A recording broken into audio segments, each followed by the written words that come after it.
Hey everyone, hope you're all having an amazing day. Today, we're diving into a heartfelt story that begins with a stormy night, where love, forgiveness, and hope are tested under the pouring rain.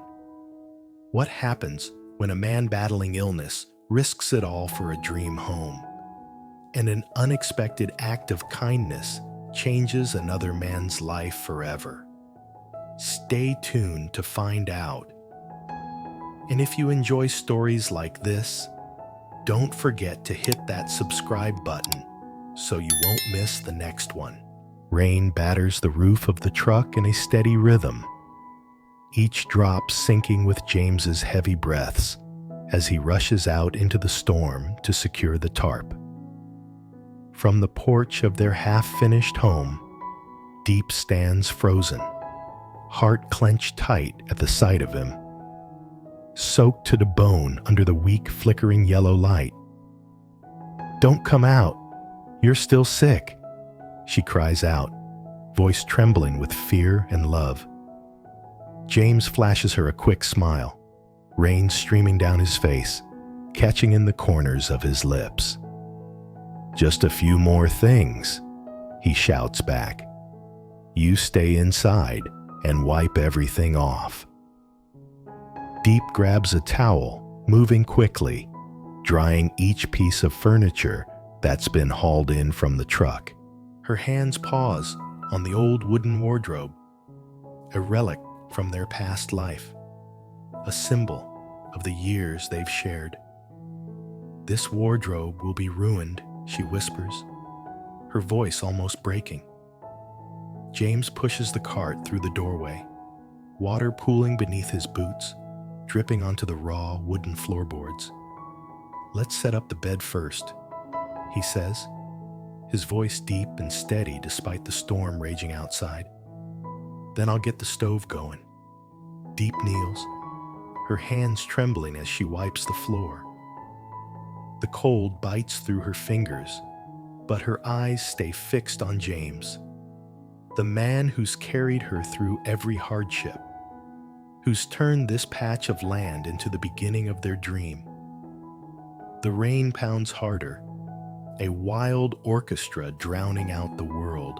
The sunshine from the afternoon is long gone, replaced by the biting chill of a stormy night. Diep feels a familiar worry tighten in her chest, the fear of his health failing again. James coughs lightly, trying to hide it behind a small smile, still tugging at the tarp. That's when she can't hold back anymore. Diep runs out into the rain, throws her arms around him from behind, her voice trembling. "I'm scared you'll get sick again." He turns slowly, raindrops glistening on his face. Gently, he presses a kiss to her forehead and murmurs, "I'm fine. Because of you." The stove inside still sits cold, but the warmth between them fills the air, stronger than fire, softer than light. The storm outside howls, but within that embrace, something quiet and powerful begins, the start of a journey built on love, endurance, and faith. Their new home, though damp and unfinished, becomes a sanctuary. Yet, in that same moment, the rain feels like a warning, the first test of many still to come. Morning arrives tenderly, sunlight filtering through wet leaves that glisten like tiny diamonds. The world feels reborn after the night's storm. James and John are at the base of the hill, straining under the weight of a thick, carved wooden door, its edges still slick with rain. "Careful," James warns, breathing hard. "The slope's still muddy." John nods, sweat mixing with the dust on his face. His shirt clings to his back, the faded fabric stretched over strong, weathered muscles. "Lucky you called me," he pants with a grin. "Didn't have any work lined up for today." From the porch, Diep shades her eyes with her hand, smiling warmly. "John did a great job fixing the chicken coop last night," she calls out. "Thank you again." They set the door down to catch their breath.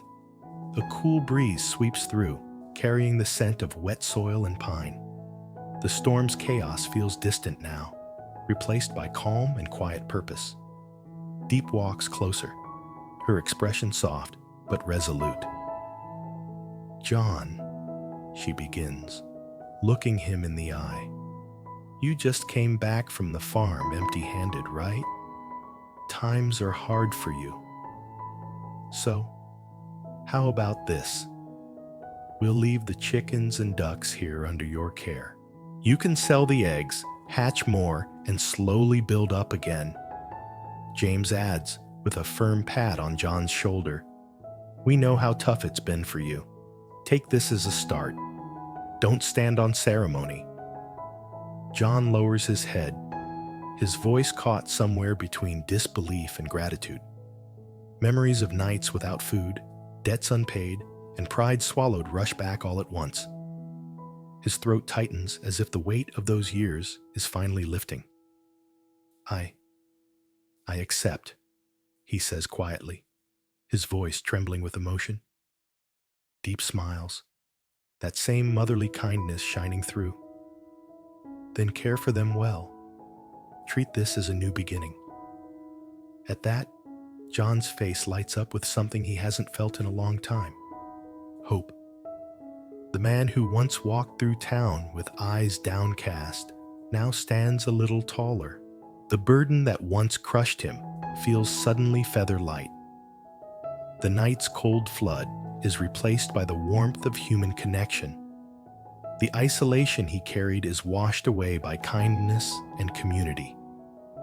James and Diep exchange a glance, the kind that carries unspoken understanding. Their generosity isn't born of wealth, but of shared struggle. They've been there before, lost and desperate, clinging to a single spark of compassion from others. Now it's their turn to give back. In that golden morning light, something beautiful unfolds. A moment of goodness so pure, it feels like the very air is glowing. For John, this isn't just help, it's redemption. A chance to rebuild, to live with dignity again. For James and Diep, it's proof that their new home will be more than just wood and stone. It will be built on humanity, trust, and the quiet power of doing what's right. The storm of the night before seems like a distant memory now, its fury replaced by the warmth of the sun rising over their little hilltop. And in that light, glinting on the wet earth, touching the half-built walls, you can almost see the promise of better days taking shape. Lasinarm. John stands in the yard, sunlight pouring over his face, yet his hands remain clenched, knuckles pale. His voice cracks with guilt as he murmurs, "I've sinned too much against Ms. Diep. I don't even dare to look her in the eyes." The weight of his past bears down like a shadow. Every mistake, every harsh word, every selfish act comes flooding back, dark and heavy, like storm clouds blocking out the morning light. James steps forward, his boots crunching on gravel, and lays a firm hand on John's trembling shoulder. His tone is calm, resolute, but warm. "John," he says, "let it go. We've all stumbled. Diep and I, we forgive you. From now on, we're friends, truly." John's lips part, but no sound comes out. His breath shakes. Then Diep approaches, her steps light, her presence gentle but steady, like a mother easing a frightened child. Her voice is soft, yet carries a strength that quiets everything around. "John," she says, "every person has moments of weakness. What matters is that we rise and we keep moving forward. You're already doing that." Her words land deep in John's heart. He looks up at her. The woman he once wronged, now extending forgiveness instead of resentment. Tears streak down his tan cheeks, glistening in the sun.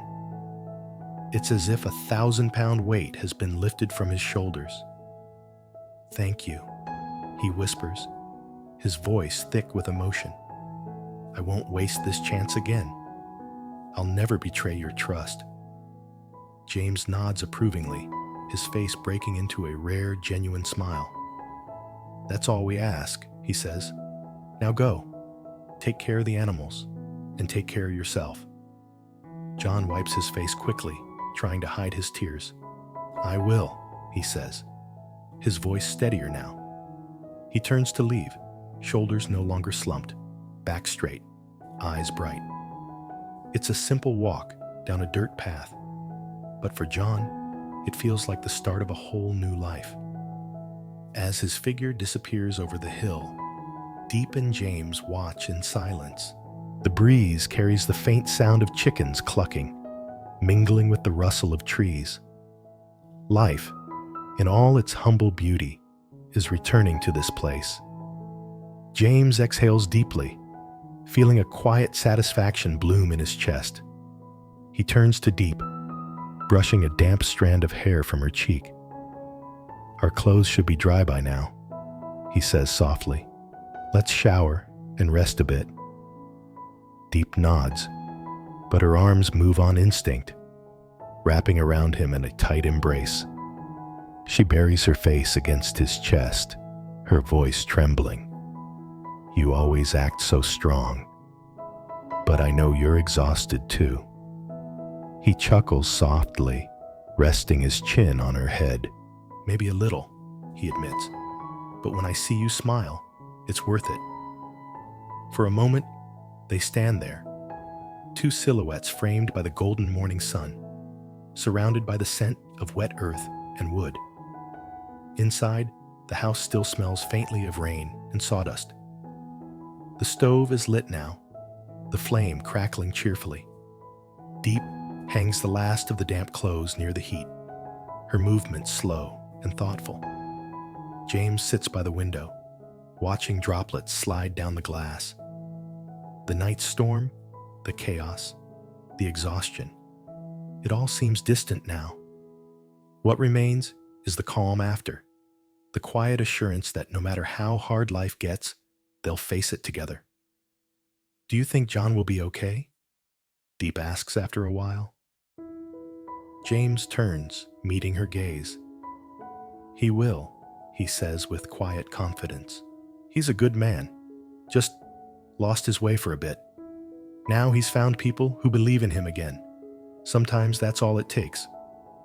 Diep smiles faintly, her heart softening. "It's strange," she murmurs. "Last night felt endless, the storm, the worry, the cold. But now, everything feels different, lighter." James nods. "That's how life works," he says, standing to join her. "We go through storms to appreciate the calm." He reaches out, taking her hands, rough and chapped from the work. "We've been through worse," he says, "and we're still here." She squeezes his fingers gently, eyes glistening. "Together," she whispers. Outside, the world hums with life again. Birds calling, trees swaying, the gentle trickle of rainwater finding its way down the hill. The house, once just a frame of timber and nails, now feels alive, pulsing with warmth, forgiveness, and hope. James steps out onto the porch, looking at the horizon where sunlight spills across the valley. He closes his eyes, taking a long, steady breath. Last night's rain had tried to wash them away. Instead, it cleansed everything. The pain, the fear, even the remnants of past mistakes. What's left is clarity and the courage to move forward. Diep joins him, leaning against his shoulder. "Do you hear that?" she asks quietly. He listens. Somewhere beyond the trees, faint laughter drifts through the air. John's voice, cheerful and free. James smiles. "Yeah," he says softly. "That's the sound of a new start." The sun climbs higher, spilling light over their small hilltop home. The wet earth gleams like gold, and even the puddles seem to sparkle. The past, with its storms, regrets, and sleepless nights, begins to fade behind them. What remains is the promise of a new chapter, one built on trust, resilience, and love strong enough to weather anything. Diep wraps her arm through James's. "Come on," she says. "Breakfast's waiting." He laughs, following her inside. The door creaks shut behind them. The same heavy wooden door he and John carried up the hill just hours ago. Inside, warmth fills every corner. The wardrobe stands proudly against the wall, saved from the storm. The bed is neatly made. The stove hums with steady heat. It's not much, just a simple home on a quiet hill. But it's theirs. And in that simplicity lies something powerful. A reminder that love, kindness, and forgiveness can build more than walls. They can build a life. As the morning stretches on, sunlight dances across the floorboards, and Diep hums softly while preparing tea. James watches her, a gentle smile playing on his lips. The rain may have started their first trial, but the new day proves something far greater, that every storm ends, and sometimes it leaves behind a clearer sky. And in that light, under the quiet hum of the world awakening, James and Diep's story begins anew, not just as husband and wife, but as two souls who chose compassion over resentment and love over fear. The past has passed, the future awaits, and for now, under this calm, golden morning, everything feels exactly as it should be. In stormy night, James and Diep move into their new home, battling cold rain and exhaustion. Despite James' illness, their love and determination keep them warm. The next morning, sunlight brings a new test of kindness when they have John, a struggling friend with a dark past. Through compassion and forgiveness, they offer him a second chance to care for their animal and rebuild his life. John Gill turned into half and he finds redemption, while James and Diep home transformed from mere shelter into a symbol of humanity and renewal. From a night of fear and hardship to a morning of peace and forgiveness. Their story so that storm may shake her, but love and kindness can always rebuild what the rain tried to wash away. Thanks for watching.